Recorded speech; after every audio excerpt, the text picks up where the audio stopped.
తత్సత్. ఓం.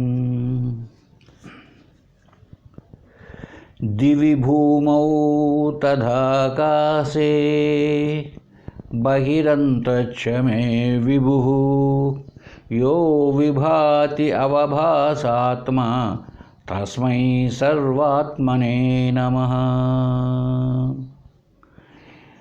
ఏ పరమాత్మ అయితే స్వర్గంలోనూ భూలోకంలోనూ ఆకాశంలోనూ బయట లోపల అంత ఏకరూపుడై ఉన్నప్పటికీ నానా రూపాలుగా ప్రకాశిస్తున్నాడో అట్టి సర్వస్వరూప పరబ్రహ్మకు నమస్కారములు. ఓం తత్సత్. మనం సదాముక్తి సుధార్ణవంలో దృఢీకరణ తరంగం ఆత్మజ్ఞానాన్ని అంటే నేనే ఆత్మను అహం బ్రహ్మాస్మి అన్న ఈ భావనను ఈ సత్యాన్ని మనసులో దృఢం చేసుకోవడానికి ఏం చెయ్యాలనో గురువుగారు చెప్తున్నారు. అంటే నిధిధ్యాసన చేయాలి. శ్రవణం చేశాము, దాన్ని శ్రవణం చేసిన దాన్ని రకరకాలైనటువంటి యుక్తుల ద్వారా తర్కము ద్వారా మనం ఆ విషయాన్ని బాగా మననం చేసాం. మననం చేసింది మనం నిశ్చయం చేసుకోవడం కోసం దాన్నే ధ్యానం చేయాలి, దాన్నే భావించాలి మనసులో. అదే జపం చేయాలి, అదే ధ్యానము, అదే నిధిధ్యాసన. ఏమని? నేనే పరబ్రహ్మ స్వరూపాన్ని అన్న విషయాన్ని ఈ విషయంగా చెప్తూ చూడండి. ఒక్క విషయం చెప్పాడు ఇక్కడ. బ్రహ్మైవాహం న సంసారీ ముక్తోహం ఇతి భావయేత్ అశక్నువాన్ భావయతుం వాక్యమేతత్ సదాభ్యసేత్. నేను బ్రహ్మస్వరూపుడను, నా సంసారి, నేను సంసారిని కాను. ముక్తోహం, నేను ముక్తుడనే బంధం నాకు లేదు. ఇది భావయేత్, ఈ విధంగా భావన చేయాలి. అయితే అంటే ఈ శ్రవణం చేసిన తర్వాత అలాగా భావన చేయాలి. అశక్నువాన్, దీనికి శక్తి లేదు. ఏదో మనం కర్మకాండలో పడి అంటే జీవితానికి అవసరమైన వీటిల్లోనే ఈ లోకంలో జీవిస్తూ ఉన్నాం. మరి ఇలాగా రోజు గురువు దగ్గర పోయి శ్రవణం చేయడానికి మనకు శక్తి లేదు అనుకోండి. అప్పుడు ఏం చేయాలంట? అశక్నువాన్ భావయతుం, ఆ విధంగా శ్రవణం అర్థం చేసుకొని అహం బ్రహ్మాస్మి, నాకేం బంధం లేదు అని భావన చేయడానికి అశక్నువాన్, శక్తి లేదు. అప్పుడు ఏం చేయాలంట? వాక్యమేతత్ సదాభ్యసేత్. అది ఆ వాక్యాన్నైనా కూడా సదా అభ్యసేత్, కనీసం ఆ వాక్యాన్నన్నా ఏమని? నేను బ్రహ్మను, నేను అహం బ్రహ్మాస్మి, సోహం హంసోహం శివోహం, అట్లా ఆ విధంగా ఆ వాక్యాన్నైనా ఉచ్చరిస్తూ ఉండాలి అన్నాడండి. చూడండి ఎంత తేలికగా చెప్పడం జరిగిందో. కనీసం నీకు అర్థమైనా అర్థం కాకపోయినా ఆ వాక్యాన్నైనా సరే భావిస్తూ అంటే జపం చేస్తూ రావాలి. ఎంత సులభ మార్గం చెప్పాడో చూడండి. ఎందుకంటే అందరికీ లోకంలో అందరికీ పని బాట వదిలేసి జీవనానికి అవసరమైన ఉద్యోగము, సద్యోగము, వ్యాపారము, సేద్యము ఏదో చేస్తూ ఉండాలి కదా. కాబట్టి కుదరనప్పుడు ఏం చేయాలంట? అశక్నువాన్ భావయతుం వాక్యమేతత్ సదా అభ్యసేత్. ఆ వాక్యాన్నైనా సదా అభ్యాసం చేయవయ్యా, జపం చేయవయ్యా. అంటే మనం చెప్తూ ఉంటాం, మనం కనీసం అర్థం లేకుండా చెప్పుకుంటే ఎలాగా అని. మరి శాస్త్రంలో ఈ బ్రహ్మానుచింతనం అనే గ్రంథంలో బ్రహ్మానుచింతనం ఇక్కడ చెప్పబడిందండి ఈ మాట.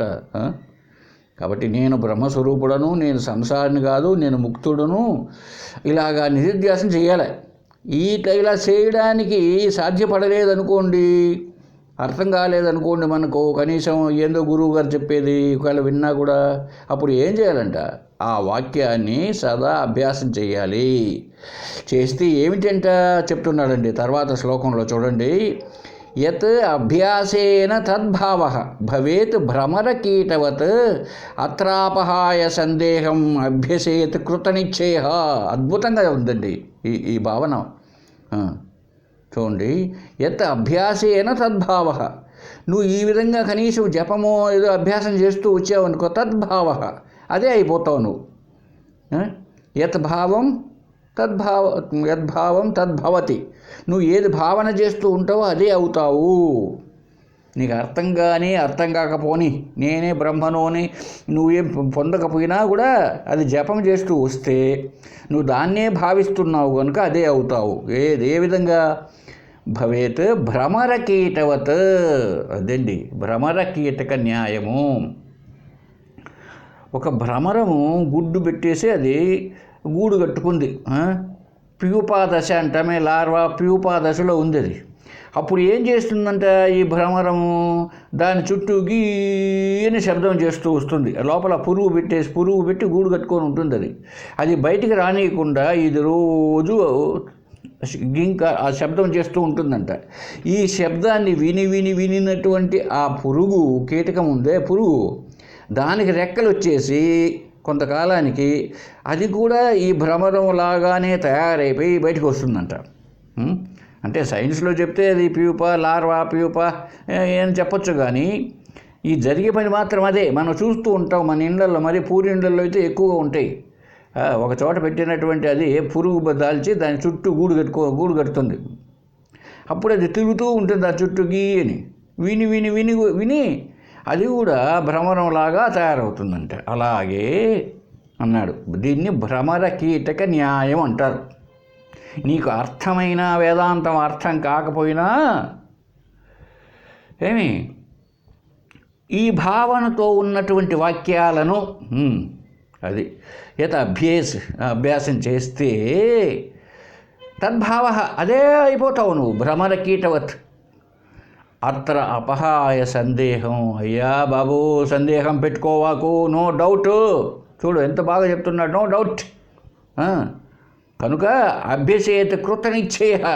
నా మాట నమ్మయ్యా, నిశ్చయం చేసుకోవయ్యా, కృత నిశ్చయం చేసుకో, బాగా చేసుకో. నేను బ్రహ్మమును, అహం బ్రహ్మాస్మి, బ్రహ్మైవాహమస్మి, సోహం.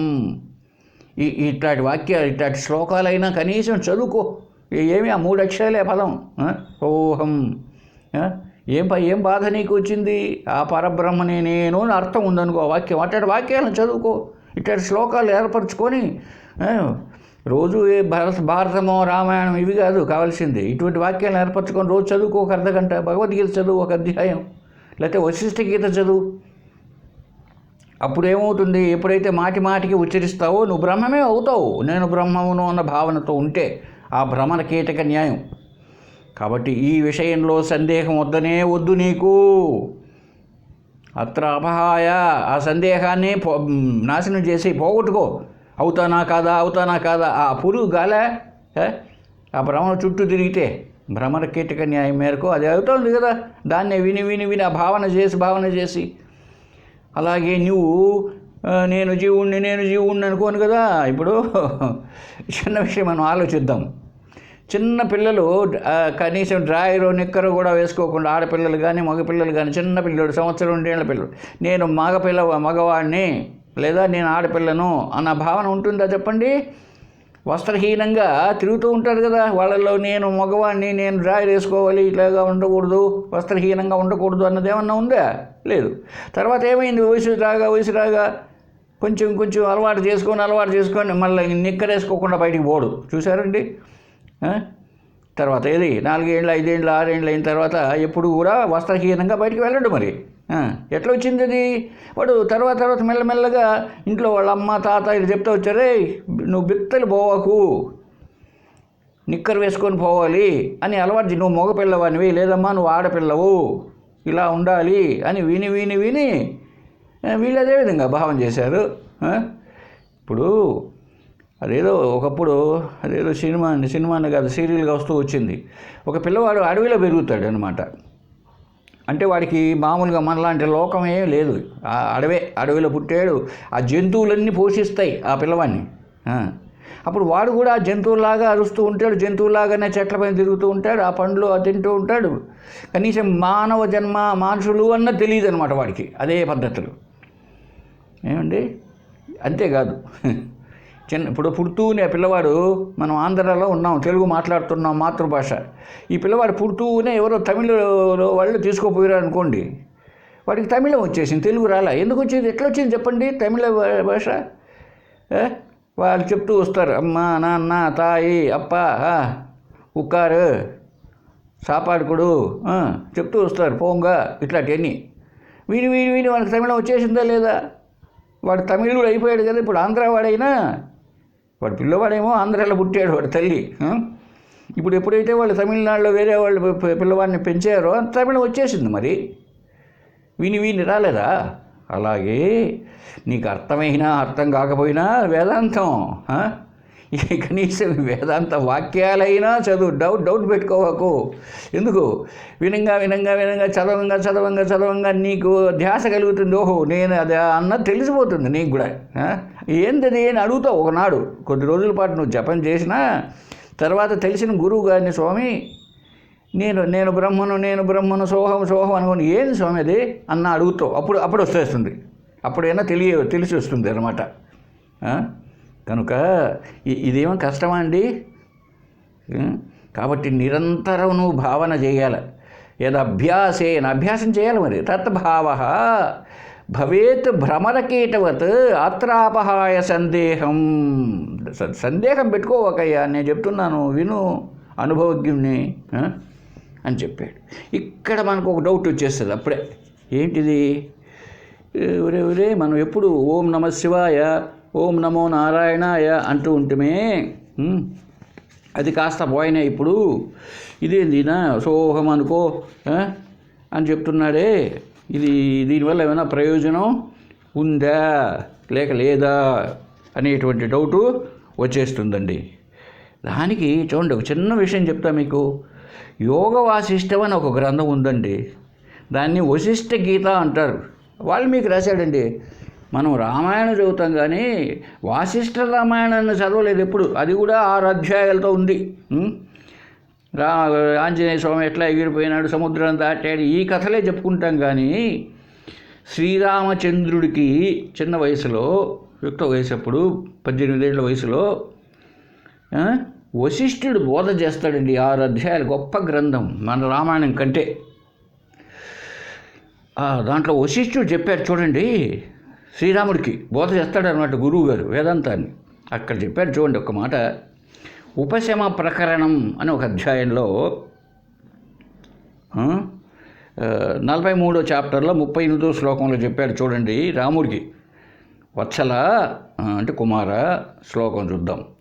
బ్రహ్మ విష్ణు ఇంద్ర రుద్ర ఆర్యా చిర సంపూజిత అపి ఉపప్లవాన్ మనోవ్యాధి నత్రాయంతేపి వత్సల. ఓ నాయన వత్సల అంటే కుమార, రామా, నత్రాయతే అపి నిన్ను తరింపజేయవు. ఈ మనోవ్యాధి ఉందే బంధం, ఇది చేయదు. ఏది?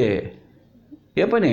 ఈ బ్రహ్మ విష్ణు ఇంద్ర రుద్ర ఆర్యా చిర సంపూజితాపి, చిరకాలం నువ్వు బతికినన్ని రోజులు ఆ బ్రహ్మదేవున్నో, ఆ విష్ణుదేవున్నో, రుద్ర ఆ శివున్నో, ఇటోళ్ళందరినీ చిర సంపూజితాపి, చిరకాలం పూజ చేస్తూ వచ్చావనుకో రోజు, ఎంత చేసినా మనోవ్యాధికి నత్రాయంతే, నీ మనోవ్యాధి పోదు, నువ్వు తరించబడవు, నీకు మోక్షం లేదు నైనా. అంటే ఇప్పటికి నీకు బంధం అనేది ఉండనే ఉంటుందంట. చూసారండి, ఎవరు చెప్పినారు? నేను కాదు, సాక్షాత్తు వాల్మీకి అండి. వాల్మీకి గారు రచించినటువంటిదండి వశిష్ఠ గీత అంటారు దాన్ని. వాసిష్ఠ రామాయణం అని కూడా అంటారు, యోగ వాసిష్టం అంటారు దాన్ని. కాబట్టి రామాయణాన్ని చదువుతూ ఉంటే పక్కన పెట్టి ఈ వాసిష్ఠ రామాయణాన్ని చదవండి, బాగుపడతారు. అంతేగాని అవంత ఏదేదో కథలు చెప్పుకుంటే ఏ ప్రయోజనం? చూడు మరి. కాబట్టి నేను ఓం నమో నారాయణ అనుకుంటానే, ఏంది సోహం అని, ఏంది అది అంటే మంచివి కాదని చెప్పడం లే. అయితే నత్రాయంతే, నిన్ను తరింపజేయవు అంటే నీకు మోక్షం రాదు, అంటే మళ్ళా పుడతావు.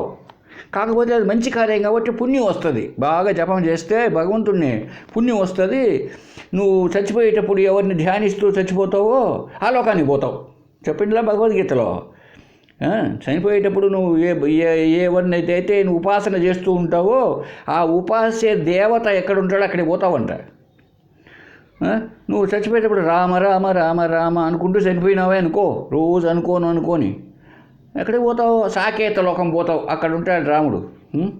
లేదు కృష్ణ కృష్ణ కృష్ణ కృష్ణ కృష్ణ అని అనుకుంటూ ఉన్నావు అనుకో, అప్పుడు అక్కడికి పోతావు. ఎక్కడ? గోలోకము. ఓం నమో నారాయణాయ అనుకుంటూ ఉన్నావు అనుకో రోజు, అక్కడ పోతావు. ఎక్కడ? వైకుంఠానికి. ఓం నమ శివాయ బాగుంది, శివలోకం పోతావు. శివలోకం అవాప్నోతి శివేన సహమోదతే. అది ఏమి చెప్పిందా మనకు? బ్రహ్మమురారి సురార్చితలింగం అని చివరిలో చెప్పడం జరిగింది. అక్కడ పోతావు శివలోకానికి. ఆ పుణ్యం కాస్త అయిపోతానే మళ్ళీ మర్త్యలోకం విశంతి, మళ్ళీ మానవలోకానికి వస్తావు. ఈసారి మళ్ళీ మనిషిగా వస్తావో లేకపోతే ఇంకొక రకంగా వస్తావో. కనుక ఓ రామా, బ్రహ్మ విష్ణు ఇంద్ర రుద్ర ఆద్యా మొదలైనటి అంత మాత్రమే కాదు, ఇంకా ఏమైనా చెప్పచ్చు. ఓం ఆంజనేయ నమః, ఇంకా ఏమైనా చెప్పచ్చు. ఓం గణేశాయ నమః. ఆద్య అంటే మొదలైన. బ్రహ్మ విష్ణు ఇంద్రుడు రుద్రుడు అంటే శివుడు మొదలైన ఇంక ఎన్నైనా చెప్పుకో. సాయిబాబా అనుకో, పోతావు సాయిబాబా ఉండే లోకానికి. ఆద్యాహ చిర సంపూజితాపి, చిరకాలం నువ్వు చేసావు, రోజు పోయావు. మధ్యాహ్నప్పుడు ఒక ఆమె మాకు తెలిసిన పాపం 12 గంటలప్పుడు పోతూ ఉంటుంది గుడికి. కాళ్ళు కాలుతూ ఉంటాయి, చెప్పులే కాళ్ళకు. అదొక పెద్ద జిడ్డు. కాబట్టి నీ మనోవ్యాధియే పోదు, నువ్వు తరించబడవు. అయితే మరి మనకి ఇక్కడ డౌట్, అయితే మరి ఎందుకు పెట్టారండి విగ్రహారాధన? ఏంటండి ఇన్ని గుళ్ళు కట్టినారు ఎందుకండి అని ఆ ప్రశ్న వేసి ఉండొచ్చు బహుశా రాముడు. ఎందుకు కట్టారండి, ఇన్ని దేవాలయాలు కట్టారు, ఇంత చేస్తున్నారు ఎందుకండి అని ఈ విషయం చెప్తున్నాడు చూడండి. అక్కడే అదే అధ్యాయంలో ఉపశమ ప్రకరణలోనే తిట్టుకోవద్దండి, నువ్వు ఉన్నదాన్ని చెప్తున్నా, ఉన్న విషయాన్ని చెప్తున్నా, నన్ను తిట్టుకోవద్దు. వాల్మీకి రాశాడు ఇది, రామాయణం రాసిన ఆయన. శాస్త్ర యత్న విచారేభ్య మూర్ఖాణం ప్రపలాయనాం. శాస్త్ర యత్న విచారేభ్య మూర్ఖాణం ప్రపలాయనాం కల్పిత వైష్ణవీ భక్తి ప్రవృత్త్యర్థం శుభస్థితౌ. మీకు అర్థమయ్యే ఉంటుంది ఇప్పటికి. కల్పిత వైష్ణవీ భక్తి ప్రవృత్త్యర్థం శుభస్థితౌ. ఏ శాస్త్రాన్ని? ఈ ఆధ్యాత్మిక శాస్త్రాన్ని విచారణ చేయడానికి సామర్థ్యం లేదనుకో. ఎవరోళ్ళు? మూర్ఖానాం, ఫూల్స్ అండి, తెలివి తక్కువ వాళ్ళు. ఏదే ఈ ఆధ్యాత్మిక శాస్త్రాన్ని, వేదాంత శాస్త్రాన్ని విచారణ చేయడానికి అసమర్థులు వాళ్ళు. వాళ్ళ కోసము ప్రవృత్త్యర్థం శుభస్థితం, వాళ్ళకు శుభకరమైనటువంటి ప్రవృత్తి కలగడానికి. శుభకరం ఏమిటి? ఆత్మజ్ఞానమే, ఆత్మను తెలుసుకోవడమే శుభకరం. దాని పట్ల ప్రవృత్తి కలగడానికి అంటే మొదట్లో స్టార్టింగ్లో ఇంకా వాళ్ళు ఎల్కేజీలో ఉన్నారు. మరి ఎల్కేజీ పిల్లవానికి ding dong bell, pussy's in the well, అదే చెప్పాలా? హూ పుట్ ఇట్ ఇన్, ఏందో అది. కాబట్టి అట్లాంటి మందబుద్ధిగా ఉండే వాళ్లకు ప్రవృత్త్యర్థం శుభస్థితో, వాళ్లను మంచిలోకి తేవడం కోసం కల్పిత వైష్ణవీ భక్తి. ఈ విగ్రహారాధన విష్ణు భక్తి అన్నాడు అనుకోండి, విష్ణు భక్తి కావచ్చు. ఇది ఏమిటంటే రామాయణం కాబట్టి వాసిష్ఠ రామాయణం కనుక వైష్ణవీ భక్తి అన్నాడు. అది ఏ భక్తి అయినా కావచ్చు. అది ఏంటంట? కల్పించబడిందండి. పిల్లవాడు అన్నం తినలేదనుకో, ఇప్పుడు వాడిని కల్పించి తల్లి చెప్తుంది, సంకలో పెట్టుకొని పిల్లవాడిని అన్నం తినిపిస్తూ వాడు తలకాయ తిప్పుతూ ఉంటాడు, నేను తిన్నాను అని చిన్న పిల్లవాడు. అప్పుడు చెప్తుంది, చందమామ రావే, జాబిల్లి రావే, కొండెక్కి రావే, కోటి పూలు దేవే అన్నీ తెచ్చి మా అబ్బాయికి ఇవే. అప్పుడు నవ్వుతా తిట్టాడు. ఇదేంది? కల్పించబడిందంట. కాబట్టి విగ్రహారాధన అన్నది పనికి రాదని కాదు, అది కల్పించబడింది. ఎందుకోసం? మూర్ఖానం, తెలివి లేని వాళ్ళకి, వాళ్ళను ప్రేరేపించడానికి స్టార్టింగ్ పాయింట్గా పెద్ద పెద్ద బొమ్మలు చూపిస్తామే చిన్న పిల్లల్లో. అలాగా వాళ్ళకు పెద్ద పెద్ద విగ్రహాలన్నీ పెట్టేసి కొంచెం భక్తిని ఉపాసనను చిత్తశుద్ధికి ఏకాగ్రతకు కల్పించిందే కానీ అదే శాశ్వతం కాదు. పలకలో చిన్నప్పుడు పెద్ద పెద్ద అక్షరాలు వచ్చారట ఆలు, తర్వాత చిన్న చిన్నవి. వాడెవడికి తమాషా కథ ఒకటి ఉండేది, పెద్ద కథ లేండేది. వాడు ప్యాంటు గింటు వేసుకొని బాగా గడియారం పెట్టుకొని డబ్బులు బాగా సంపాదించిన వాడు పెళ్లి బాగా చదువుకున్న అబ్బాయి అనుకొని అమ్మాయిని ఇచ్చి పెళ్లి చేశారంట. చేస్తే వాడికి ఒక జాబ్ వచ్చింది. చదవడానికి వస్తే కదా వాడు బాగుంది, గడియారము టక్ కంటెద్దాలు నల్లద్దాలు అన్నీ బాగానే ఉన్నాయి. ఆ జాబ్ వస్తే చదవమని ఇచ్చారు వాళ్ళ అత్తగారింట్లో. ఇస్తే ఆ కార్డు పట్టుకొని ఏడుస్తున్నా అంట. ఏమైనా అంటే వాళ్ళు ఏమనుకున్నారు, ఏమో ఏమన్నా చెడు వార్త ఏమన్నా వచ్చిందేమో అనుకున్నారు వాళ్ళు. లాస్ట్కి విషయం ఏమిటంటే, నేను చదువుకునేటప్పుడు పెద్ద పెద్ద అక్షరాలు ఉన్నాయి, అన్నీ చిక్కిపోయినాయి అని ఏడ్చినాడంటే వాడు. అలాగా మరి పెద్ద పెద్ద అక్షరాలు ఎందుకు? తర్వాత చిన్న చిన్న అక్షరాలు రాయడం కోసం పెద్ద పెద్ద రాసినాడు ఎవరు. ఇప్పుడు పెద్ద పలక నిండాక అయ్యే అని పెద్దగా, అవి సత్యమని కాదు. తర్వాత నువ్వు చిన్న చిన్న అక్షరాలుగా రాత నేర్చుకోవడానికి, అంతేగాని అది సత్యమని కాదు. ఇది అర్థం కావాలి చాలామందికి. కాబట్టి చూసారండి, ఇంకా చెప్పాడు చూడండి. అక్కడే ఉత్పత్తి ప్రకరణంలో చూడండి తమాషా.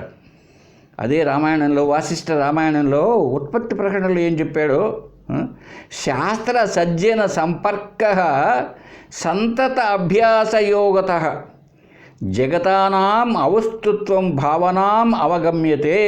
ఎంత గొప్పగా చెప్పాడు చూడండి. శాస్త్ర సజ్జన సంపర్క, ఈ ఆత్మతత్వాన్ని బోధించే శాస్త్రము సత్తజనులు అంటే మంచివాళ్ళు అంటూ ఉంటాం మనం. సజ్జనులు అంటే మంచివాళ్ళు. ఇక్కడ మంచి అని అర్థం తీసుకోకూడదు మనం. ఆ సత్వ స్వరూపాన్ని తెలిసిన వాళ్ళు, ఆత్మతత్వాన్ని తెలిసిన వాళ్ళు సజ్జనులు, సత్తజనులు. అది సత్ అంటే ఆత్మ, సత్ చిత్ ఆనందం కదా. కాబట్టి సత్తజనులు అంటే ఆత్మతత్వాన్ని బాగా తెలిసిన వాళ్ళు. అది ఏం చేయాలంట? సంతత అభ్యాసయోగత, అటువంటి శాస్త్రాన్ని పట్టుకొని ఆ శాస్త్రం తెలిసిన వాళ్ళ దగ్గర నిరంతరం అభ్యాసం చేయాలంట. ఏమి అలా చేస్తే ఏమిటి? జగతానాం అవస్తుత్వం, ఈ జగత్తు సత్యముగా లేనిదే అన్న విషయము భావనాం అవగమ్యతే, అది బాగా అర్థమవుతుంది నీకు. ఇదంతా మిథ్య, జగత్ మిథ్య, బ్రహ్మ సత్యం అన్న విషయం అర్థమవుతుంది. ఇంతవరకు జగత్తంతా కూడా సత్యమని బతికినాం మనం. ఇప్పుడు ఏం చేయాలి? శాస్త్ర సజ్జన సంపర్క, మంచి ఆధ్యాత్మిక శాస్త్రాన్ని పట్టుకొని ఆ సత్స్వరూపం తెలిసిన వాళ్ళ దగ్గరికి వెళ్ళి ఏమండి అప్పుడు దాన్ని అభ్యాసం చేయాలి. ఏం చేయమన్నారో శాస్త్రంలో చెప్పింటారనమాట. ఏం చేయాలన్న విషయం అంతా ఆధ్యాత్మిక శాస్త్రాల్లో చెప్పి ఉంటారు. కాబట్టి ఎప్పుడైతే ఆ విధంగా బోధిస్తారో మనకు అర్థమైపోతుంది. ఏమని అర్థమవుతుంది? జగత్ సత్యం కాదు, జగతానాం అవస్తుత్వం, వస్తువు అంటే ఉన్నది అని. వసతి ఇది వస్తువు, ఉండేదేదో అది ఉనికి. ఈ జగత్తు ఉనికి కలిగినది కాదు అంటే నశిస్తుంది, మార్పులు చెందుతుంది అన్న విషయం భావానాం అవగమ్యతే. ఆ భావన నీకు బాగా తెలియబడుతుంది. జగన్మిథ్యా బ్రహ్మ సత్యం అన్నది. కాబట్టి చేయాల్సిన పని ఏమిటి ఇప్పుడు? శాస్త్ర సజ్జన సంపర్క, ఆధ్యాత్మిక శాస్త్రాన్ని సత్తజనులు, బాగా ఆత్మతత్వం తెలిసినటువంటి జ్ఞానులు వాళ్ళ దగ్గర ఎప్పుడో కాదు, సంతత అభ్యాస, సంతతం అంటే సతతం అంటే ఎప్పటికీ వాళ్ళ దగ్గర పోయి శ్రవణం చేస్తూ వస్తే, ఎందుకు మనకు తెలియదు కనుక, తెలియని దాన్ని తెలిసిన వాళ్ళ దగ్గర తెలుసుకోవాలి. తెలియని వాళ్ళ దగ్గర పోయి ఏం తెలుసుకుంటావు? వాళ్ళు రకరకాల కథలు చెప్తూ ఉంటారు, అదే వాళ్ళకి. కాబట్టి వాళ్ళ దగ్గరికి పోవడం కాదు. మరి ఎవరి దగ్గరికి పోవాలి అంటే, ఎట్లయితే జబ్బు వచ్చినప్పుడు ముక్కుకు జబ్బు వచ్చింది, ఫిజియోథెరపీకో కంటి డాక్టర్ దగ్గరకో కాదు పోవాల్సింది. ఎవరి దగ్గర పోవాలి? ఈఎన్టీ స్పెషలిస్ట్ దగ్గర పోవాలి. ఏమండి కడుపు నొప్పి వచ్చింది, గ్యాస్ట్రో ఎంటరాలజిస్ట్ అటువంటి ఆయన దగ్గర కీళ్ళ నొప్పులు వచ్చినాయి, ఆర్థోపెడిక్ దగ్గరికి వెళ్ళాలి. కాబట్టి చేస్తుండలా మనం. ఇప్పుడు గుండెలో ఏదో నొప్పి వచ్చింది, కార్డియాలజిస్ట్ దగ్గరికి పోతున్నాం, గుండె స్పెషలిస్ట్ దగ్గరికి. అలాగా నీకు అప్పుడు తెలుస్తుంది బ్రహ్మసత్యమని. ఏదో రామాయణం భారతం చెప్తున్నారు, వాళ్ళ దగ్గరికి పోతే ఏం తెలుస్తుంది? ఆ ద్రౌపదికి చీరలు ఎట్లా ఇప్పినారు, చీరలు ఎట్లా వచ్చినాయి, 5 రకాల పతివర్తలు, 5 మంది గొప్పోళ్ళు అంటే ద్రౌపది సీత ఇటు అంతా ఉన్నారు కొంతమంది. వీళ్ళు చాలా పతివర్తలు అంటే ఎంత తెలుస్తుంది అక్కడికి పోతే. కాబట్టి దానివల్ల ఏం ప్రయోజనం? కాబట్టి అటువంటి సజ్జన సంపర్కం పెట్టుకోవాలి. అప్పుడు ఏమవుతుంది, మనలో రకరకాల వాసనలు తయారై ఉన్నాయి. దేహవాసన, ఈ శరీరమే నేను, ఈ శరీరమే నేను గొప్పగా ఉంది, దీని ఉపదగ శరీరం, ఈ శరీరమే నేను అన్న భావన గొప్పగా ఉంది. దేహవాసన, జగత్ వాసన, ఇదంతా సత్యం. ఇంకా భార్య బిడ్డలు, ఈ వాసనలు. ఇప్పుడు ఈ వాసనలు తగ్గించుకోవాలి. ఎట్లా తగ్గించుకోవాలి? బ్రహ్మవాసన తెచ్చుకోవాలి, అంతే కదా. ఆత్మబోధన ఒక మాట అన్నాడు శంకరుడు, ఏవం నిరంతరకృత బ్రహ్మైవాస్మీతి వాసన హరతి అవిద్యా విక్షేపాన్ రోగానివ రసాయనం. రోగానివ రసాయనం. జబ్బు వచ్చినప్పుడు మందు తీసుకోవాలి కదా. మందు తీసుకుంటే ఏమవుతుంది? జబ్బు పోతుంది, రోగం పోతుంది. కాబట్టి ఇప్పుడు చేయవలసిందేదో, ఇక ఏదో వచ్చింది అనుకోండి, నడుములు ఇప్పుడు వచ్చినాయి, వాళ్ళ దగ్గర పోతాం, ఫిజియోథెరపిస్ట్ అతను చెప్తాడు. ఆ ఫిజియోథెరపిస్ట్ ఏం చెప్తాడు? ఇదోసారి ఇట్లా నడుము ఇట్లా వంచండి, ఇట్లా వంచండి, ఇలా చేయండి తగ్గిపోతుంది అంటాడు. కాబట్టి ఔషధం సేవించిన వానికి రోగం పోతుంది కదా. అలాగే హరతి అవిద్య విక్షేపం. అవిద్య అజ్ఞానం. అజ్ఞానం ఎప్పుడు వచ్చిందో విక్షేపం వచ్చింది. అజ్ఞానం వల్ల విక్షేపం అంటే స్థిరంగా నేను ఆత్మను కాకుండా ఇంకొకటి నేను, తాడును తాడుగా చూడకుండా అజ్ఞానంతో పాముగా చూడడం. అలాగే ఈ జగత్తు, ఈ శరీర మనోబుద్ధులు ఇదంతా బ్రహ్మస్వరూపమే అన్నటువంటి బ్రహ్మస్వరూపంగా చూడకుండా ఏంగా చూడడం? జగత్తు సత్యంగా చూడడం. ఇదే విక్షేపం. ఏమండి, బంగారును బంగారుగా చూడకుండా నెక్లెస్ సత్యం అనుకోవడం, అటువంటి మూర్ఖత్వం ఉంది మనలో, అజ్ఞానం. ఇదంతా పోవాలంటే ఏం చేయాలి? ఏవం నిరంతర కృత బ్రహ్మైవాస్మీతి బ్రహ్మ ఏవ అస్మి, నేను బ్రహ్మమును అని నిరంతర కృత. ఈ వాసన పట్టించుకోవాలి. ఇప్పుడు ఎట్లయితే రోగం పోవాలంటే మందు తీసుకుంటే ఆ జబ్బు పోతున్నదో, అలాగే ఇప్పుడు నేను బ్రహ్మను, అహం బ్రహ్మాస్మి, ఈ వాసన తగిలించుకుంటే అది ఇప్పుడు. కాబట్టి ఆ వాసన తగిలించుకుంటే అప్పుడు తెలియకుండానే వాసన పోతుంది. అది అంతే కదండి. ఇప్పుడు దుర్గంధం ఉంది, మంచి వాసన వచ్చిందనుకోండి, దుర్గంధం లేకుండా పోతుంది. ఫెనాయిల్ వేసి కడిగితే బాత్రూమ్ పోయినట్టు. కాబట్టి ఈ వాసన అంతా దేహ వాసన, జగత్ వాసన, ఈశ్వర వాసన, అదే కదా మనం చెప్తూ ఉంటాం, ఏషణాత్రయం. కాబట్టి ఇవంతా కూడా పోగొట్టుకోవాలంటే అహం బ్రహ్మాస్మి అన్నది నిశ్చయం అవుతూ రావాలి క్రమేణా. అదే చెప్తున్నారు చూడండి, సీతారామాంజనేయ సంవాదం అని ఉంది, ఒక మంచి గ్రంథం. అంటే రాముడు, ఆంజనేయ స్వామికి శ్రీరామచంద్రుడు వేదాంతాన్ని చెప్తాడు. మరి ఇది అవసరం. మరి అంత గొప్ప స్వామి, దేవుడు కదా ఆయన కూడా. ఇప్పుడు శ్రీరాముడికి వశిష్ఠుడు చెప్పాడండి గురువు గారు. ఇది చాలా మరి ఆయన్ని అనుకుంటానంటే అనుకో, నీకు ఏది ఎంతవరకు ప్రాప్తమో పుణ్యం వస్తుందో పుణ్యం వస్తుంది, రాకుండా పోదు. ఏదో మనం చేసే కర్మకు తగిన ఫలితం ఉంటుంది. నీకు కావలసినది ముక్తి, జన్మరాహిత్యం అయితే దానికి ఆ ప్రయత్నం చేయాలి. ఏది పొందాలనో, వడ్లు కావాలంటే వరి వేయాలి, శనక్కాయ వేయకూడదు. వేరుశనక్కాయ వేస్తే ఏం ప్రయోజనం? నీకు కావాల్సింది వడ్లు.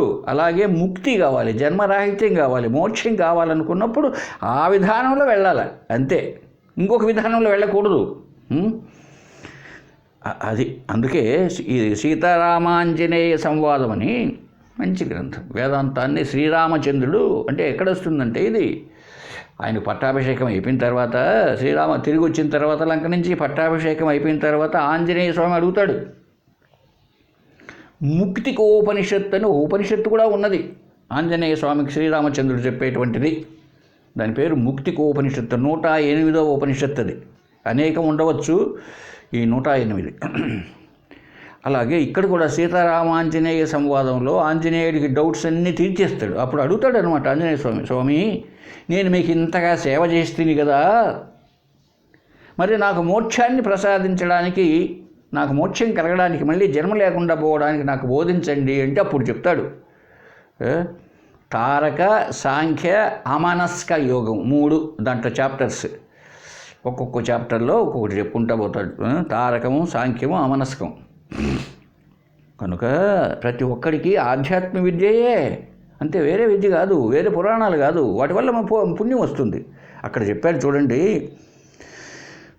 సాంఖ్యంలో చెప్పడం జరిగింది. 127వ పద్యం చూడండి.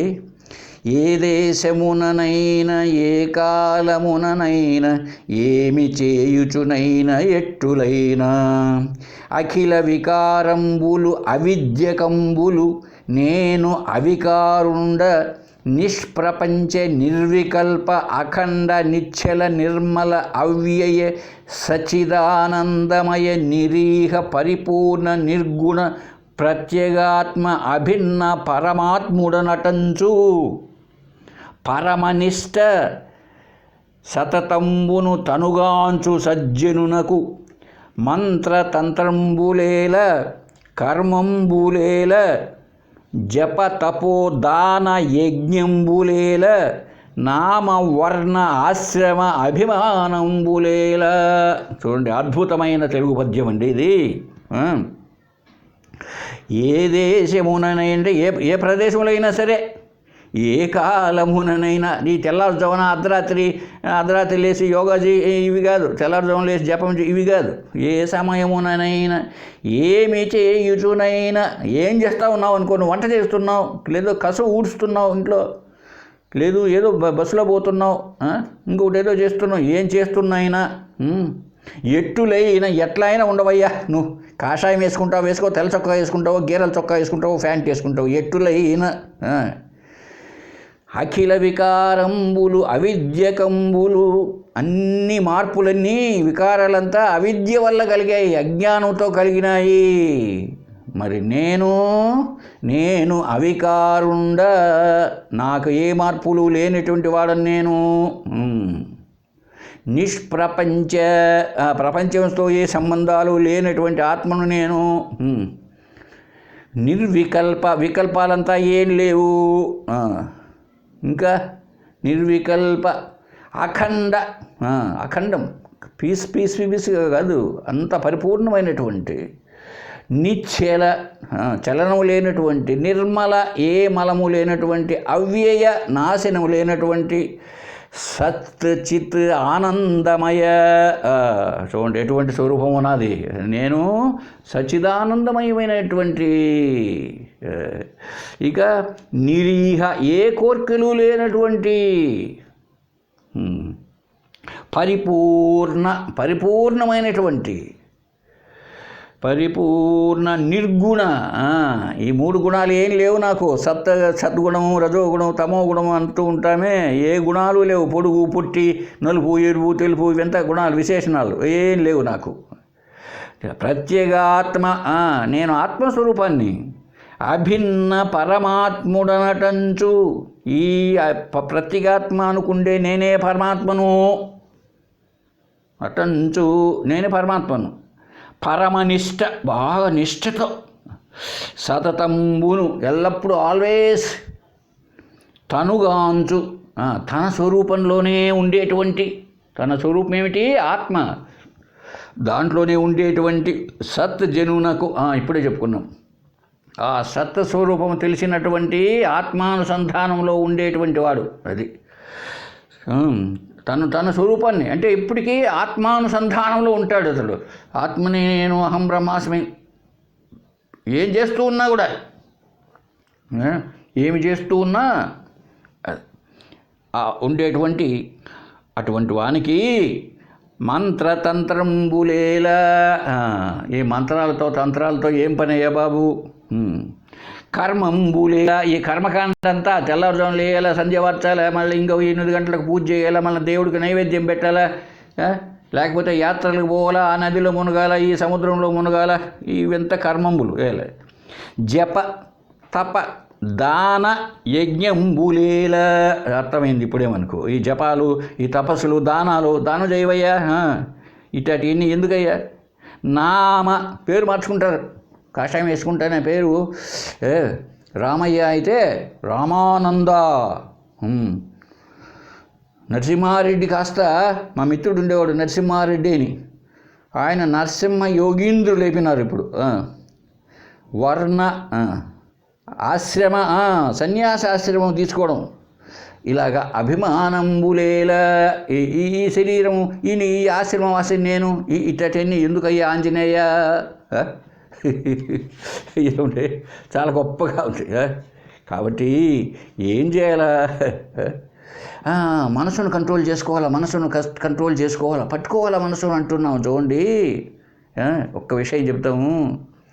ఘనతన్ తారక సాంఖ్యయోగములచే కష్టింపగానేల, నెమ్మనమున్ పట్టగనేల, ఇంద్రియములన్ మర్దింపగానేల, చక్కగా ముందట కానిపించు ఘటమున్ కన్నట్లు బ్రహ్మంబుగాన్ తనుతాగాంచిన అంతలో నిఖిలంబు తానై వెలుగుంతగన్.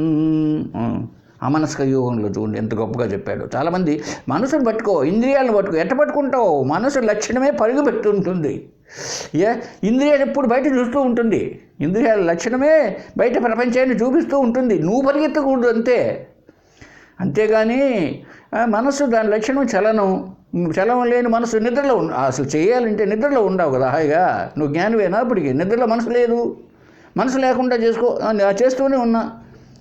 స్వామి చిన్మయానంద్ గారు చెప్పారు, మనసును కంట్రోల్ చేసుకోవడమే గొప్ప అయితే, మనసును కస్టడీ చేయడమే ధ్యానం యొక్క ప్రయోజనమే అయితే, 1/2 బాటిల్ విస్కీ తాగితే ఆనందంగా ఉంటాడంట వాడు.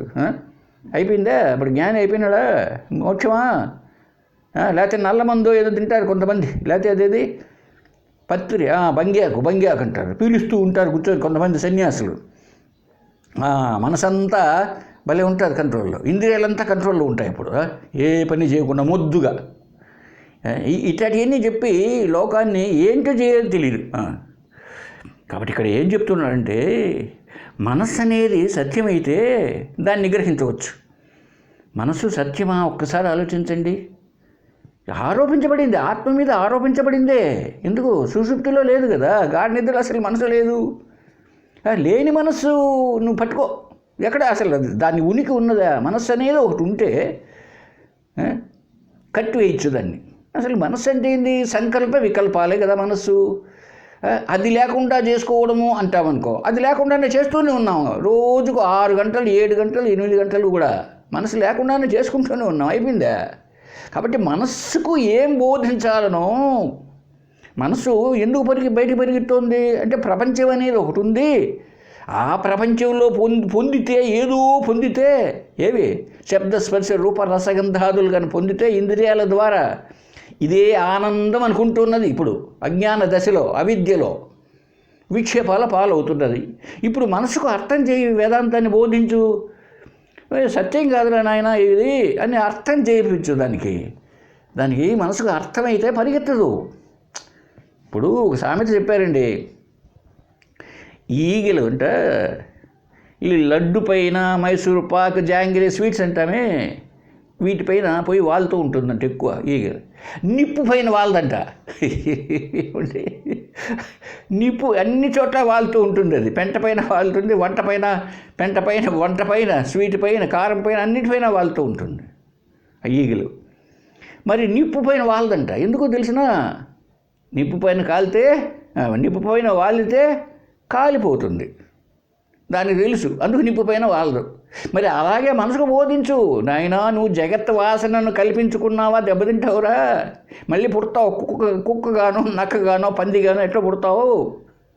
కాబట్టి దేన్ని వదిలిపెట్టాలనో వదిలిపెట్టేవెంత, ఏవి నిషేధించాలో నిషేధించు అన్నది ఇప్పుడు బోధ జరుగుతుందో. నువ్వు బాగా తెలుసుకుంటే నువ్వు ముక్తిని పొందుతావు ఇప్పుడే అని బోధించు దానికి. కనుక ఆ జగత్తు కంటే జగదీశ్వరుడు, ఈశ్వరుడు లేక పరబ్రహ్మ ఆత్మ ఇలాగా నువ్వు బోధించేవనుకో, అప్పుడు వాళ్ళు తిండా పోయేది ఆ మనసు. ఇది చేయవలసిన పని. ఇది చేయకుండా మనం ఏదో చేస్తాం. ముక్కు మూసుకొని కూర్చో, లేకపోతే భూమధ్యంలో చెయ్యి, ఇన్ని మంచివే. కాబట్టి ఇక్కడ ఏం చెప్తున్నాడు? ఘనతను తారక సాంఖ్యయోగములచే కష్టింపగా నేల. ఎందుకయ్యా ఈ తారకము సాంఖ్యం ఇలా అని ఎందుకు కష్టపడతావయ్యా? మనమును పట్టగా నేల, మనసును పట్టుకోవడం ఎందుకయ్యా? ఇంద్రియములను మద్దింపగా నేల.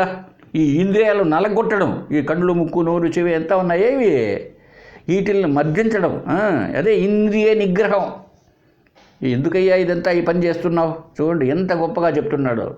చక్కనగా ముందట కానిపించు ఘటమున్ కన్నట్లు. ఎదురుగా కుండుంటే నీకు కనపడదు, దాన్ని ఏం చేయాలి నీకు? దాన్ని ఇప్పుడు కనపడాలంటే కూర్చొని జపం చేయాలి. నీ ఎదురుగా ఉందేయా అక్కడ పెద్ద కుండ, ఘటము నీ ఎదురుగానే ఉంది అక్కడే. ఇప్పుడు దాన్ని ఆ కుండ నాకు కనిపించాలని ధ్యానము, లేకపోతే ఇంకేదో చేయడం, టెంకాయ కొట్టడం దేవుడికి ఎందుకో ఎదురుగా కుండ పెట్టుకో. స్వామి నాకు కుండ కనపడాలా, స్వామి కుండ కనపడాలా? ఎంత ధ్యానం చేస్తావు? చేసే పని అదే. ఇప్పుడు మనమే ఆత్మగా ఉండి, మనమే పరమాత్మ స్వరూపంగా ఉండి పరిగెత్తు తిరుమలకు, పరిగెత్తు కాశీకి. అరే నీ స్వరూపం అయ్యాది, చూసామా? కాబట్టి ఇంద్రియాలను ఎందుకు మర్దించాలా? ఎవడు చెప్తున్నాడు తెలిసిన ఈ పద్యం? రాముడండి, ఆంజనేయ స్వామితో చెప్తున్నాడు. అట్లా కుండ కనపడినట్లుగా బ్రహ్మంబుగా తనుతాగాంచిన, అది తను తాను బ్రహ్మంబుగా గాంచిన, నేనే బ్రహ్మమును అని చూచినవాడు, తెలుసుకున్నవాడు, అదండి. అప్పుడు ఏమవుతాడు? నిఖిలము అంతా తానై విలుంగుతగన్. అప్పుడు నిఖిలం మొత్తం అంతా కూడా లోకమంతా తానే. ఇప్పుడు ఎందుకు? తాను బ్రహ్మం ఎప్పుడయ్యాడో. ఏమి బ్రహ్మం అంటే ఏంటి? సర్వత్రా వ్యాపించినట్టు. ఇప్పుడు నువ్వు ఎక్కడున్నావు? మనసు నువ్వే, బుద్ధి నీవే, ఇంద్రియాలు నీవే, ప్రపంచము నీవే, వెంకటేశ్వర స్వామి నీవే, శివుడు నీవే. ఎందుకు? నువ్వు బ్రహ్మస్వరూపం, అంతటా వ్యాపించినావు. ఎక్కడెక్కడ ఏదేది ఉంటే, ఎక్కడెక్కడ ఏ నగ బంగారుతో చేశారు, నగలన్నీ ఉన్నాయి పెట్టి నిండాకు. ముక్కు పొడుకులు బంగారే, ఒడ్డాను బంగారే. ముక్కు పొడుకులు బంగారా, ఒడ్డాను ఏంటండి? రెండింటి మధ్య భేదం లేదా? భేదం లేదా? కాదు. ఈ ముక్కు పొడక అయిపోయి ఎంతది? ఆఫ్టర్ ఆల్ దీని దుంపదగా ఇదెంతది? ఒడ్డానం ఎంతది? అందులో ఆమె సన్న నడుము కాదు, అది పెద్ద నడుము, పెద్ద ఒడ్డానం. అది కాదయ్యా మేము చెప్పేది. ముక్కు పొడక బంగారే, ఒడ్డానము బంగారే. ఒడ్డానం ఇరిగిపోయి తునకలు అయిపోయింది అనుకో, అప్పుడు ఒడ్డానం ఉండదు. ముక్కు పొడక ఇరిగిపోయింది అనుకో, అప్పుడు ఉండదు. ఏమంటావు? బంగారే. ఇది అర్థం కావాలి. కనుక అంతా తానే అయినప్పుడు ఇక ఏంటి? చూడండి. కనుక అందువల్లనే చివరికి ఏమండి, శ్రీరామచంద్రుడు అడుగుతాడండి ఆంజనేయ స్వామిని, ఆంజనేయ నేను చెప్పింది ఏమన్నా నీకు అర్థమైందయ్యా అంటే అతను చెప్తాడు. చూడండి, నీకు వేదాంతం అర్థమైందా అంటే చెప్తాడు చివరికి, దేహబుద్ధ్యాస్మి దాసోహం, జీవబుద్ధ్యా త్వదంశక, ఆత్మబుద్ధ్యా త్వమేవాహం, ఇతి మే నిశ్చితామతి. నా నిశ్చితమైన అభిప్రాయం చెప్తున్నా స్వామి శ్రీరామ. ఏంటి నా నిశ్చయ స్వభావం? మరి అంత బాగా ఆంజనేయ స్వామికి ఇంత బాగా చెప్పితే అతను చూడండి, అహం బ్రహ్మాస్మినే కాదు చెప్పింది. ఏం చెప్పాడు? దేహబుద్ధ్యాస్మి దాసోహం. దేహబుద్ధితో చూస్తే నేను నీ దాసుడను, నువ్వు రాజు నేను బంటును, అంతే కదా?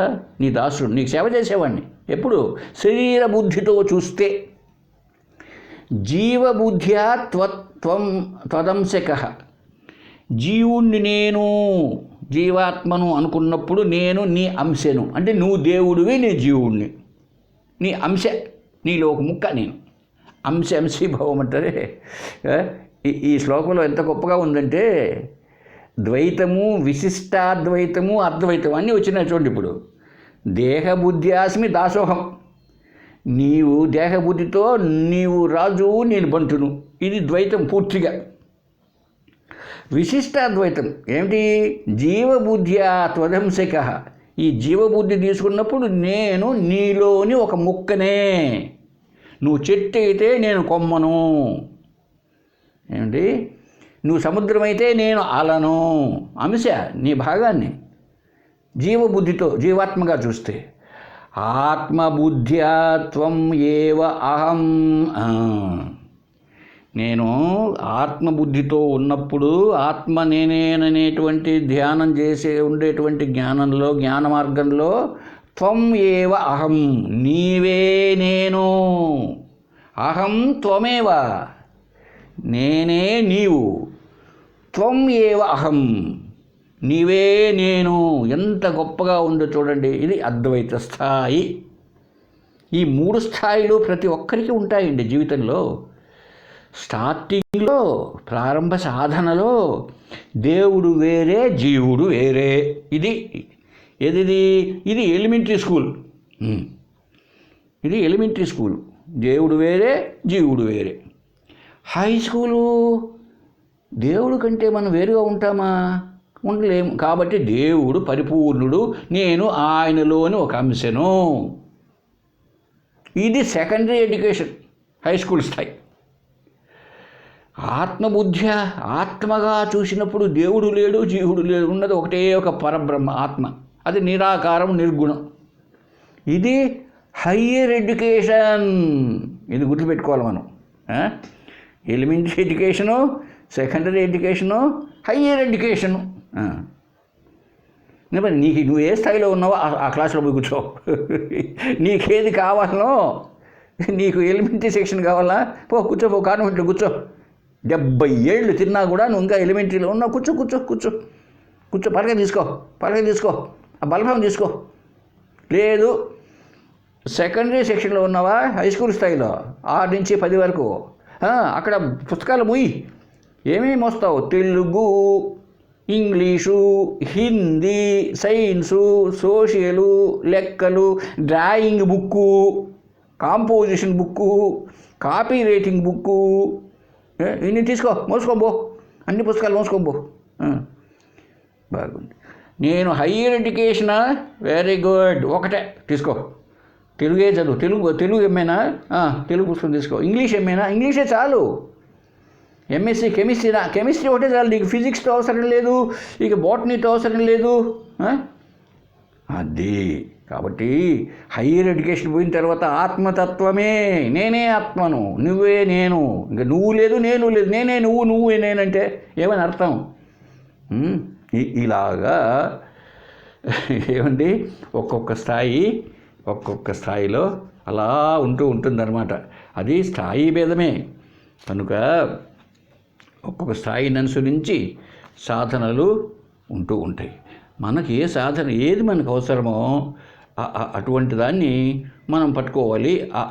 ఆ పద్ధతిలో ఏం చేస్తే మనకు లభ్యమవుతుందో దాన్నే మనం గ్రహించడం ప్రారంభించాలి.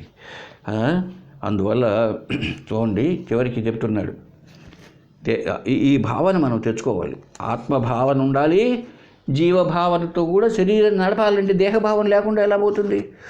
అయితే గుర్తుపెట్టుకోవాలి. ఎట్లా బతకాలండి, ఎట్లా మన జీవితంలో ఎట్లా చేయాలండి? నాకు అబ్బో పెద్ద ప్రాబ్లమ్స్ అండి, ఈ అద్వైత భావనలో ఉండలేకున్నానండి నేను అంటూ ఉంటారు చాలామంది. శ్రీరాముడు చెప్పాడు చూడండి, గొప్ప పద్ధతి. గానంబు నటనంబు తాళగతులన్ గావించుచున్ చారు విద్యా నైపుణ్యము చూపుచున్ శిరము మీదన్ కల్గు పెందొంతరబూనంగైకును నాట్యశీలునిగతిన్ పుంఖోజ్వలన్ నానార్థానుభవజ్ఞుడయ్యు బుధుడు ఆనందాత్ముగాంచున్మదిన్. చాలా గొప్ప పద్యం, మంచి సాధనకు. అది ఏమండి, ఆడుతూ పాడుతూ అంత వాయిద్యాలన్నీ ఉన్నాయి. తపలా కొడుతున్నాడు, హార్మోనియం ఫీల్డ్లో వాయిస్తూ ఉన్నారు, తాళం పోకూడదు. నాట్యం చేస్తున్నాడు. ఈ నాట్యం చేసే వల్ల ఊరికి ఒకటే కాదు, తలపైన ఒక 5-6 కుండలు ఒకదాని మీద ఒకటి పెరుచుకుంటాడు. దొంతర ఒక్క కుండ, దానిపైన ఒకటి పై వరకు. ఏ మాత్రం తాళం తప్పకూడదు నాట్యంలో. ఏ మాత్రం చలనం ఉన్నా కూడా వరుసగా సుమారు 7-8 కుండలు ఉండే తలపైన ఏమున్నా కింద పడతాయి. చూసారండి. మరి ఏమాత్రం ఏమనకుండానే మనసు అంతా దేనిపైన పెట్టుంటాడు? ఎక్కడుంది ఇప్పుడు మనసు? ఆ కుండలు కింద పడకూడదు. కుండలు కింద పడకుండా నాట్యం చేస్తున్నాడు. ఎట్లా? ఆ తాళానికి తగినట్టు, ఆ పాటకు తగినట్లు, ఆ గానం తగినట్లు. ఇది మరి ఎంత కష్టమో. ఆ పరిస్థితిలో ఉన్నప్పుడు ఇది రావాలి మనకు. ఎట్లయితే చేస్తున్నాడో నానార్థ అనుభవజ్ఞుడయు అన్ని అర్థములు ఉన్నాయే. ఏవి? శబ్దస్పర్శ రూపరసగంధాదులతో, అంటే సర్వ ఇంద్రియములతో సర్వ విషయాలను అనుభవిస్తున్నప్పటికీ, అది ఇంద్రియాలతో సర్వ విషయాలు అనుభవిస్తున్నా సర్వకారణమగు స్వస్వరూపాన్నే చూస్తూనే ఉంటాడు. బుద్ధుడు ఆనందాత్మగాంచున్ మదిలో ఆనందమైన ఆత్మనే గాంచున్ చూస్తూ ఉంటాడంట. వాడు ఎంత చేస్తున్నా అలవాటు పడిపోతే అలవాటు పడిపోతే నువ్వు ఎన్ని చేస్తున్నా నేను ఆత్మను అన్నది మర్చిపోవు. స్వస్వరూపంలోనే ఉంటూ ఉంటావు. చాలా గొప్పగా ఉంది కదా సాధన. అలవాటు చేసుకోవాలి. అలవాటు చేసుకుంటే అన్నీ సులభంగానే ఉంటాయి. ఇప్పుడు ఒక ఉదాహరణ చెప్తానండి. ఒకప్పుడు ఈ రాజంపేట నుంచి చెన్నైకి బస్సులో పోతున్నా. తెలిసిన డ్రైవరు, మాకు బాగా తెలిసిన వాళ్ళు, మా స్టూడెంట్ డ్రైవరు. ఆ పక్క సీట్లో కూర్చున్నాను. అతడు ఏం చెప్తున్నాడు నాతో, వాడు చదువుకున్నప్పుడు హై స్కూల్లో చదివే రోజుల్లో వాడి ఫ్రెండ్స్ విషయాలు ఎంత నవ్వుతూ, వాడు పలానోడు నాయుడు పలానా చోట్ల పనిచేస్తున్నాడు సార్, అతడు ఇక్కడ ఉన్నాడు సార్ చెప్తూ ఉన్నాడు. చూసారా? అంటే నాతో గతంలోకి వెళ్ళాడు. గతంలో 1980లోకి వెళ్ళాడు. 1980 సంవత్సరంలో వాడు 10th క్లాస్ కనుక ఆ విషయాలన్నీ చెప్తూ ఉన్నాడు. పైన ఎదురుగా కుక్క వచ్చినా, మనిషి వచ్చినా, ఎదురుగా కారు వచ్చినా, బస్సు వచ్చినా టర్న్ చేసుకుంటూ ఉన్నాడు. ఎక్కడ మనుషులు దిగాలనో అక్కడ బ్రేక్ వేస్తున్నాడు. ఏదైనా అడ్డు వస్తే బ్రేక్ వేస్తున్నాడు. వెనకల ఏదైనా వాహనాలు వస్తూ ఉంటే అద్దంలో చూస్తూ వాటికి సైడ్ ఇస్తున్నాడు. ఎక్కడ ఏదైనా అడ్డం వస్తే హార్న్ వాయిస్తున్నాడు. చూసారండి? ఎక్కడ స్పీడ్ పెంచాలనో పెంచుతున్నాడు. చాలా విచిత్రంగా ఉంది. అంటే మరి నాతో అన్ని ఏళ్ల క్రితం 1980 సంవత్సరానికి ఎన్నికి వెళ్ళి ఇవన్నీ చెప్తూ ఉండేవాడు, మరి వెనకల బస్సు వస్తూ ఉంటే దాన్ని అద్దంలో చూసి టర్న్ చేస్తున్నాడు. ముందు ఏదైనా అడ్డు వస్తే వీడు టర్న్ తీసుకొని ముందుకు వెళుతున్నాడు. మరి ఎంత కష్టంగా ఉంటుంది చెప్పండి. ఎంత చేస్తున్నా వాడికి నేను డ్రైవర్. అది ఇప్పుడు వాడు స్టూడెంట్గా నాతో ఎంత మాట్లాడుతూ ఉన్నా, మీరున్నప్పుడు అట్లా ఉండింది సార్, తర్వాత ఇట్లా ఉండింది సార్ అంటూ ఉన్నాడు వాడు. మరి ఎంత నాతో మాట్లాడుతున్నా కాన్సన్ట్రేషన్ చేసే కదా మాట్లాడుతున్నాడు. ఎంత మాట్లాడుతున్నా తను డ్రైవర్. చూసారా? ఇది మనకు నిశ్చయమైతే. చాలామంది అంటూ ఉంటారు, ఏంటి ఈయన ఎప్పుడు ధ్యానం చేసుకోక అది చేస్తున్నాడు ఇది చేస్తున్నాడని. నీకు అలవాటు పడితే అన్నీ చేస్తున్నా నువ్వు మర్చిపోవు. ఇప్పుడు వాడు మర్చిపోయాడు ఆ డ్రైవర్గా? ఏమీ మర్చిపోలేదండి. కాబట్టి మనం సాధనలో ఎలా ఉండాలనో ఈ విషయాన్ని బాగా మనం అర్థం చేసుకొని జీవిస్తే అన్నీ అవి ఎక్కడికి అంతా కూడా అనుభవమే. కాబట్టి ఇక్కడ చెప్తున్నాడండి 42వ శ్లోకంలో, స్వప్నే భోగ్యం నోపి బుద్ధ్యా యదా చిత్రం వికల్ప్యతే లీనం భూత్వా సుషుప్తౌ సా బుద్ధి చిన్మాత్ర ఏవహి. చూడు, ఈ జాగ్రత్తావస్థలో కేవలం మన మనస్సు అంతా కల్పిస్తోంది. మన మనస్సు ఎలా వెళితే అలా వెళ్తుంది. స్వప్నంలో కేవలం బుద్ధి, అంటే ఇక్కడ మనస్సు కేవలం మనస్సే కల్పిస్తూ విచిత్రంగా చూడండి. అక్కడ ఎక్కడుంది అసలు? ఆ మనసులో పెద్ద సిటీ కనపడుతోందండి కల్లో. ఎక్కడుంది? ఏదో శాస్త్రం చెప్తోంది అనుకోండి, గొంతు దగ్గర హితానాడి అని ఉంటుంది, ఆ నాడిలో ఉంటుందంటండి, ఆ నర్వులో. ఇది సాధ్యమా? చూడండి, మరి అంత కనపడుతోంది. చీమ కనపడుతోంది కల్లో, ఏనుగు కనపడుతోంది. ఎక్కడున్నాయి ఇవి? ఎక్కడ మనస్సు? చూడండి, ఎంతెంత ప్రపంచం కనపడుతుంది, సిటీ కనపడుతుందండి కల్లో. ఎక్కడుంది? ఎక్కడది? అంత కల్పితమే. సత్యమా? కాదు. చూడరు. సత్యమా? కాదు. ఎట్లయితే మనకు టీవీలో సినిమాలో ఎంత కనపడతా చెప్పండి, సత్యమా? ఏం లేదు. చివరికి అలా కనిపిస్తూ ఉంటుంది. మరి ఆ మనస్సు అనేది సుషుప్తౌ సా బుద్ధి చిన్మాత్ర ఏవహి, ఆ సుషుప్తి అవస్థలో బుద్ధి లేదా మనస్సు అంత లయమైపోయి ఉండదండి. ఎక్కడ? ఆత్మలో. ఇంకేమీ లేదు, అంత లయమైపోయి ఉండదు ఆత్మగా. ఏం లేదు, ఆత్మ ఒకటే ఉన్నది. కనుక మెలక వచ్చిందా బయట ప్రపంచాన్ని చూపిస్తోంది. దీన్ని ఉపదేగా ఇంద్రియాలను ఆధారం చేసుకొని మనస్సు. స్వప్నములో తానే ఇంద్రియాలుగా కళ్ళతో చూస్తున్నది నిజంగానే. అక్కడ తింటున్నాం అనుకో, ఎక్కడో బ్లిస్ హోటల్లో భోంచేస్తున్నాం అనుకో, ఆ భోంచేసే నోరు కూడా కళ్ళది. నడుస్తున్నాం అనుకో, నడిచే కాళ్ళు కూడా మనసుదే. అంతా చూచేది మనసే, సృష్టించేది మనసే. స్వప్నం అంతా కూడా నిజమా అంటే నిజం కాదు. మరి మనకు 3 అవస్థలు, మెలకువ, కళ, గాఢ నిద్ర ఉన్నప్పుడు మనం ఏం చేస్తున్నామంటే మెలకువలో ఉన్న ప్రపంచమే కరెక్టు అంటూ ఉన్నాం. పొరపాటు కదా. మనం రోజు 3 అవస్థల పాలవుతూ ఉన్నా ఈ జాగ్రత్త అవస్థలోదే సత్యం. చాలామంది ఏమో వాదిస్తూ ఉంటారంటే, సార్ స్వప్నం అయితే అప్పుడే పోయింది, మెలక వస్తేనే ఈ జాగ్రత్త మరుసటి రోజు కూడా అట్లే ఉంటుంది కదా అని. ఒక్కటి గుడ్లు పెట్టుకోండి. ఈరోజు మీరు మీ ఇంట్లో చూడండి, ఈరోజు పగలంతా లేదా సాయంత్రం పూట మీ ఇంట్లో మంచాలు ఎట్టున్నాయి, మంచం పైన బెడ్షీట్లు ఎట్టున్నాయి, ఇంట్లో ఆడవాళ్ళు ఏమంటున్నారు, కూర ఏం చేశారు, అన్నం ఏం చేశారు, ఇంట్లోకి ఎవరెవరు వచ్చినారు, ఎవరెవరు ఇంట్లోంచి పోయినారు, బయట ఎవరెవరు ఏ బట్ట, రేపు చూడండి అట్లే ఉంటుందేమో. ఏమి నిన్న చూసిన గడ్డ ఉందే, నువ్వు ఊరుకున్నావే బాగా బ్లేడ్ వేసి, రేపు అట్లే ఉంటుందేమో చూడండి. నీ ముఖమే మారిపోతుంది. కాబట్టి మార్పులు చెందేది. అయితే అది అట్లే ఉంటుంది కదా అంటావు, లేదు, అట్లే ఉండడం లేదు. నిన్న పగలు మనకు కనపడే కొంతమంది మిత్రులు ఈరోజుకి వచ్చి పోయి ఉంటారు, శవాన్ని కాల్చేసి ఉంటారు. ఇది అంతే, స్వప్నం కల వంటిది కానీ నిక్కము కాదు బాలులారా అని చెప్పాడే ప్రహ్లాదుడు. ఇదంతా ఇది మిథ్య. ఈ విషయాన్ని మనం నెక్స్ట్ క్లాస్లో చూద్దామండి. ఓం తత్సత్. ఓం పూర్ణమదః పూర్ణమిదం పూర్ణాత్ పూర్ణముదచ్యతే పూర్ణస్య పూర్ణమాదాయ పూర్ణమేవావశిష్యతే. ఓం శాంతి శాంతి శాంతి. హరి ఓం తత్సత్.